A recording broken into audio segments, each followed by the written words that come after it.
On traverse une crise sanitaire qui est vraiment mondiale, donc l'intérêt c'était justement de sensibiliser les Pissiaquais notamment sur les mesures de distanciation sociale, les gestes barrières et aussi le port de masque. Il y a deux types de commerçants, il y a des commerçants et artisans en fait qui ont des boutiques et donc là on leur a proposé une charte qui a été validée donc, par l'Union des commerçants et artisans de Poissy. Dans cette charte il y avait des gestes comme l'utilisation de gel hydroalcoolique, le port de masque, la distanciation sociale aussi en respectant la mesure entre les clients.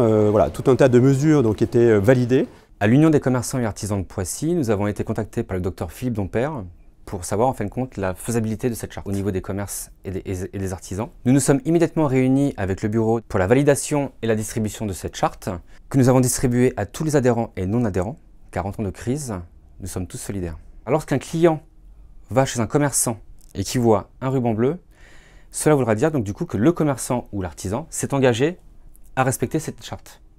Et puis de notre côté, on a aussi fait une charte pour les restaurants et aussi cafetiers, de manière à faire en sorte que ces mesures barrières soient acceptées, faciles à mettre en place par les restaurateurs et les cafetiers. En plus, ça permettait de structurer un petit peu les différentes actions, de rassurer les clients et donc en fait tout le monde y trouve son compte. Au niveau des gestes barrières, on a mis du gel hydroalcoolique à chaque passage, donc vous en avez à l'entrée de la terrasse, vous en avez à chaque passage au niveau des toilettes, au niveau de la cuisine.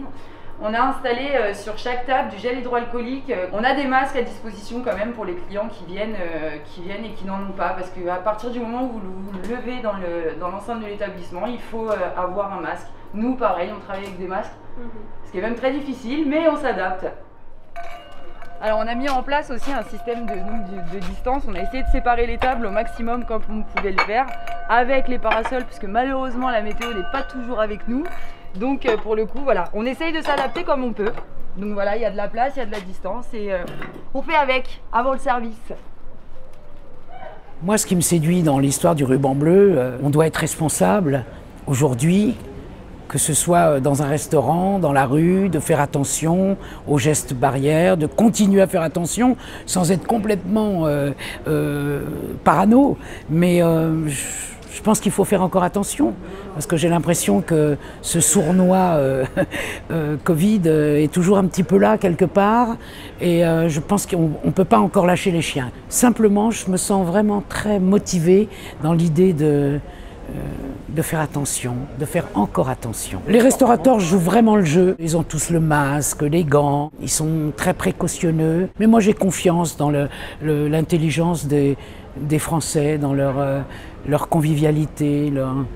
Ils sont des latins, ils aiment la vie, ils aiment et je crois qu'ils font attention, on peut se faire confiance. Je dirais de continuer à faire vivre ces gens qui ont ramé pendant 2 mois, qui ont fermé leur boutique, qui donc ont souffert financièrement. Il faut aller chez eux avec la raison, avec sans pas de raison d'avoir le côté anxiogène n'est pas nécessaire. On peut se sentir libre, mais faire attention aux autres. Tout simplement. Un regard de tolérance vers les autres et de générosité.